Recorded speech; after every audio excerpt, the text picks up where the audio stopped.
அன்பான நேயர்களே வணக்கம். இப்போ ஒரு 4-5 பேர் ஒரு இடத்துல பேசிக்கிட்டு இருக்கோம்னு வச்சுங்களேன்.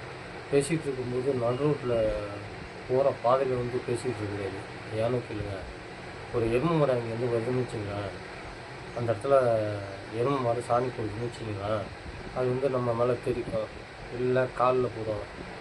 காலில் துடைக்கிறோன்னா கையால் துடைப்போம். கையால் துடைச்சிட்டு மோந்து பார்த்தா நாரும்.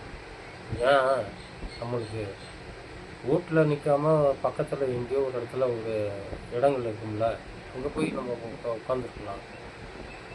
அனாவசியமாக ஒரு 4 பேர் போகிற ரோட்டில் போய் நின்றுக்கிட்டு நிற்கிறோன்னு வச்சுங்களேன். எருமை மாடு என்ன பண்ணும், அதுக்கு அறிவாக இருக்குது. அதுக்கு அறிவு இருந்தால் கூட அது இந்த இடத்துல போடணும், இந்த இடத்துல போடக்கூடாதுன்னு எருமை மாட்டுக்கு தெரியாது. ஆனால் நாமளுக்கு வந்து 6 அறிவு இருக்குல்ல. நாம் என்ன செய்யணும், நடு ரோட்டில் போகிற பாதையில் நிற்காம நாம் போய் ஒரு ஓரமாக ஒரு உட்காந்துருக்கலாம். இதுதானங்க இயற்கை. அதனால் நான் என்ன சொல்கிறேன்னா, தயவுசெய்து வந்து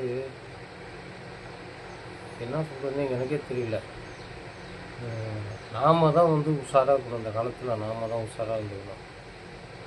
ஒரு இடத்துல நின்னாலும் சரி, போனாலும் சரி, எதாக இருந்தாலும் சரி, நாம் தான் உஷாராக நடந்துக்கணும்னு எனக்கு சில விஷயங்கள்னால எனக்குலாம் நல்லா தெரிஞ்சுக்கிட்டேன் நானும்.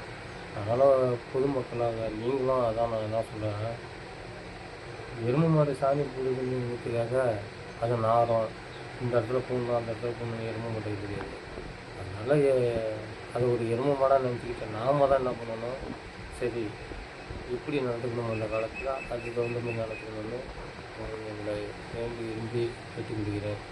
2வது இல்லைங்க, என்னை வாழ வைக்கிறது உங்கள் அனைவருக்கும். எனக்கு லைக் பண்ணுங்கள், கமெண்ட் பண்ணுங்கள், ஷேர் பண்ணுங்கள். நன்றி, வணக்கம்.